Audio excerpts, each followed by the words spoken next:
बिस्मिल्लाहिर्रहमानिर्रहीम। अस्सलाम वालेकुम। उम्मीद करता हूँ आप तमाम लोग खैरियत से होंगे। और मार्केट जो है वो एक पॉजिटिव नोट के साथ ख़त्म हुई है। तकरीबन पौने 1900 पॉइंट्स, साढ़े साढ़े 1800 पॉइंट जो है मार्केट पॉजिटिव साइड के ऊपर क्लोज हुई है। 1% इजाफा बनता है। तो मार्केट जो है वो एक स्टॉक की तरफ काफ़ी जो है वो, जब वो मूव करता है तो बड़ा मार्केट के ऊपर एक असर छोड़ता है। मैं एफएफसी की ही बात कर रहा हूँ। एफएफसी ने ही आज जो है वो इंडेक्स को दोबारा से लीड किया है। और जब एफएफसी चलता है तो उसके देखा देखी दूसरे स्टॉक्स भी मूव करना शुरू करते हैं। इसी तरह की सूरत हाल जो है वो नजर आई है।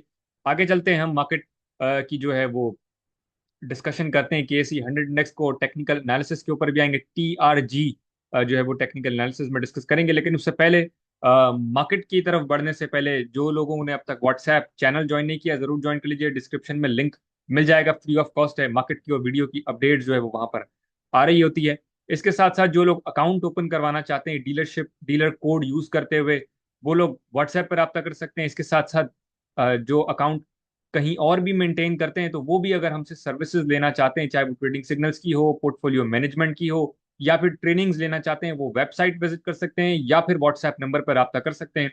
व्हाट्सएप नंबर है 0300 189 665। व्हाट्सएप नंबर है।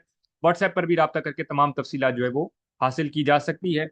KSE 100 इंडेक्स की तरफ बढ़ते हैं और KSE 100 इंडेक्स की सूरत हाल डिस्कस करते हैं। तो सबसे पहले जो एक साइडवेज का नंबर, जो कल की वीडियो में भी और वीकली के अंदर भी डिस्कस किया था, जहां पर मार्केट जो है वो नजर आ सकती है, और मार्केट ने जो है वो इसी साइडवेज में अपने 2-3 दिन गुजारे हैं और उसके साथ इसी से ब्रेकआउट देने की कोशिश की है। ब्रेकआउट के बाद ऐसा लगा कि मार्केट ऊपर सस्टेन होती हुई नजर आ रही है, लेकिन स्लाइटली कमजोर है अपसाइड के ऊपर। कैंडल्स की जो फॉर्मेशन है वो आप लोग देख सकते हैं 15 मिनट के टाइम फ्रेम के ऊपर, एक खास जो है वो एक मजबूत नहीं है अपसाइड के ऊपर अपनी। लेकिन जो मोमेंटम है वो पॉजिटिव है, जो सेंटिमेंट्स है वो पॉजिटिव है। मैं समझता हूँ करंट लेवल्स के ऊपर जो है वो बाय ऑन डिप्स का वेट करना चाहिए इंडेक्स के अंदर, और थोड़ा सा तहम्मुल मिजाजी के साथ जो है वो एंट्रीज लेनी चाहिए। फिलहाल थोड़े से डिप का भी वेट करना चाहिए मार्केट में, कि एक डिप का और एक जो है वो एक सस्टेन होने का मार्केट के थोड़ा सा वेट करना चाहिए। वहां पर करनी चाहिए। जो उसके लिए सूटेबल पोजीशन है वो बाय ऑन डिप्स की है। तो बाय ऑन डिप्स के ऊपर मैं समझता हूँ वेट करना चाहिए, और प्रॉफिट टेकिंग भी साथ साथ ट्रेडर्स को करनी चाहिए।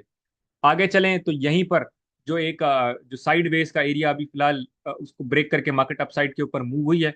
अगर यहीं पर सस्टेन करती है, अगर तो यहीं पर सस्टेन करती है बिल्कुल, चूंकि मार्केट सस्टेन नहीं है अभी भी फिलहाल, इसके ऊपर सस्टेन होना इंपॉर्टेंट है। 1,86,600 से ऊपर का ये जो नंबर है, यहाँ पर मार्केट क्लोजिंग है 933 पर क्लोजिंग है।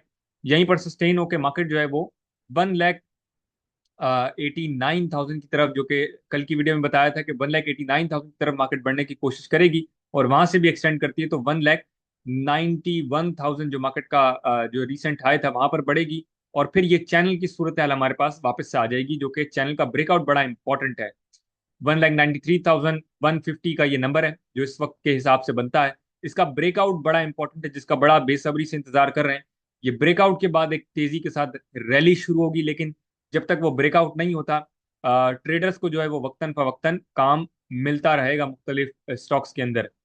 मार्केट के हवाले से जो KSE 100 इंडेक्स को मजीद इसको करें, थोड़ा सा हम एनालाइज करते हैं, तो फिर यहाँ से अगर ये मार्केट दोबारा से प्रॉफिट टेकिंग की तरफ बढ़ जाती है हमारी, जो कि इतनी ज्यादा सस्टेन नहीं है, और मार्केट इस तरफ बढ़ती है, इंडेक्स हमारा डाउन साइड पर आता है, तो फिर यही वही बड़ा नंबर आ जाएगा जहां पर हम एक्सपेक्ट करें कि मार्केट साइडवेज रह सकती है, जो कि एक बहुत बड़ा नंबर है। चूंकि मार्केट का 100 इंडेक्स का नंबर ही काफी बड़ा है, उसकी वजह से हम एक्सपेक्ट कर रहे हैं कि इसी साइडवेज जोन में मार्केट जो है वो हमें नजर आ सकती है।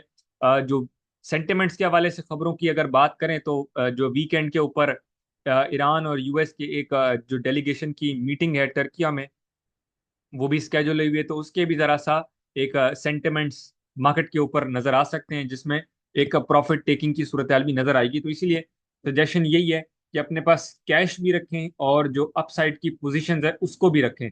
दोनों ही तरफ करें। ट्रेडर्स जो है वो प्राइस एक्शन के हिसाब से काम करते हैं, तो जो पॉजिटिव सेंटिमेंट्स वाले स्टॉक्स हैं जहां पर मूव है वहां पर उनकी होल्डिंग्स भी रखें। अगर आपको घबराहट होती है तो फिर आपको कैश पे रहना चाहिए। अगर घबराहट नहीं होती है तो पोजीशंस कम करके भी आप काम कर सकते हैं, जिससे घबराहट आपकी कम हो जाएगी। तो मतलब कहने का मतलब है कि रिस्क को मैनेज करना है तो कैश और होल्डिंग्स दोनों की तरफ भी मैनेज करके काम किया जा सकता है। मार्केट समरी की तरफ चलते हैं, फिर इंशाल्लाह टेक्निकल एनालिसिस की तरफ आएंगे। मार्केट की जो समरी है देख सकते हैं कि ज्यादातर पॉजिटिव ही नजर आ रही है। बैंक्स हो, फर्टिलाइजर हो या सीमेंट हो, जो ऑयल एंड गैस है वहां पर स्लाइटली जो है वो प्रॉफिट टेकिंग है, लेकिन ओवरऑल जो है वो थ्रू आउट एक पॉजिटिव सेंटिमेंट्स हैं, पॉजिटिव नजर आ रहे हैं तमाम चीजें। अगेन एफ एफ सी सबसे ज्यादा पॉइंट्स ऐड करने में पॉजिटिव साइड के ऊपर नजर आया। उसके बाद UBL, Engro H, Meezan systems, PSO, MCB, bank Al Habib, bank Al Falah, Interloop, national bank, bank of Punjab, ये तमाम जो है वो पॉजिटिव साइड्स के ऊपर पॉइंट्स ऐड करते हुए नजर आए। इसके साथ ईफर्ट यानी कि एंग्रो फर्टिलाइजर, पीपीएल, सासगार, एसएनजीपी, जावेदान कॉर्पोरेशन और ऑनवर्ड्स पूरी लिस्ट है, ये तमाम जो है वो पॉइंट्स वाइप आउट करते हुए नजर आए। कमर्शियल बैंक सरे फहरिस्त है, सेक्टर वाइज अगर देखें तो सबसे ज्यादा पॉइंट्स ऐड किए। इसके बाद फर्टिलाइजर ने, इसके बाद technology, pharmaceuticals, investment banks, textile, oil and gas exploration and onwards पूरी जो है वो लिस्ट है। माइनस साइड के ऊपर अगर हम आए तो माइनस साइड के ऊपर ऑयल एंड गैस एक्सप्लोरेशन है, पॉजिटिव साइड पर ऑयल एंड गैस मार्केटिंग है, फिर प्रॉपर्टी है, टोबैको है, मिसेलिनस है, शुगर है, और paper and board and glass and ceramics minus side के ऊपर पॉइंट्स स्वाइप आउट करते हुए नजर आए। सबसे ज्यादा वॉल्यूम्स के इलेक्ट्रिक में देखे गए हैं, फिर bank of Punjab, synergy, PIBTL, PTC, TRG, national bank, Citi Pharma, FFL वगैरह पूरी जो है वो लिस्ट चली आ रही है। हम टेक्निकल एनालिसिस की तरफ बढ़ते हैं और टेक्निकल एनालिसिस के अंदर हम टीआरजी को डिस्कस करेंगे। तो टीआरजी को देख लेते हैं। पॉजिटिव खबरें भी टीआरजी के अंदर आ रही है कि जो केसेस थे उसके हवाले से भी तमाम एक सेंटिमेंट्स एक अच्छे आ रहे हैं। काफी दिनों पहले इसे रिव्यू किया था, करंटली रिव्यू कर लेते हैं। तो टीआरजी की पोजीशन अगर हम देखें तो ये एक ट्रेंड लाइन हमें मिल रही है जो कि रेजिस्टेंस लाइन है, जिसको मल्टीपल टाइम्स इसके साथ ही ये जो है वो चल रहा है काफी अरसे से, और ईमा 50 से ही मल्टीपल टाइम्स आगे पीछे ही ये चलता हुआ नजर आता है। करंटली एक अच्छा ब्रेक करने की कोशिश की है। ये ट्रेंड लाइन यहाँ से होती तो ये वैलिड नहीं होती, लेकिन ये पीछे के नंबर से है जो कि इसके हिस्ट्री प्राइस है वहां से ये लिया जा रहा है, तो ये वैलिड है। करंटली हम बात करें तो यहाँ पर जो है वो मैं समझता हूँ 7649 की क्लोजिंग है। 75 ये सस्टेन करता है तो मैं समझता हूँ इसके अंदर बाइंग करनी चाहिए। जो स्टॉप लॉस है वो 70.40 का रख के चलेंगे, 70 रुपये 40 पैसे का। और 75 सस्टेन होते ही इसके अंदर मैं समझता हूँ बाइंग करनी चाहिए। सबसे पहले ये 7980 के ब्रैकेट में की तरफ बढ़ेगा और फिर वहां से एक्सटेंड करके 83 से 84 के आसपास इसका सेकंड टारगेट नजर आएगा। अब तक के लिए इतना ही, इंशाल्लाह अगली वीडियो में मुलाकात होती है। अल्लाह हाफिज।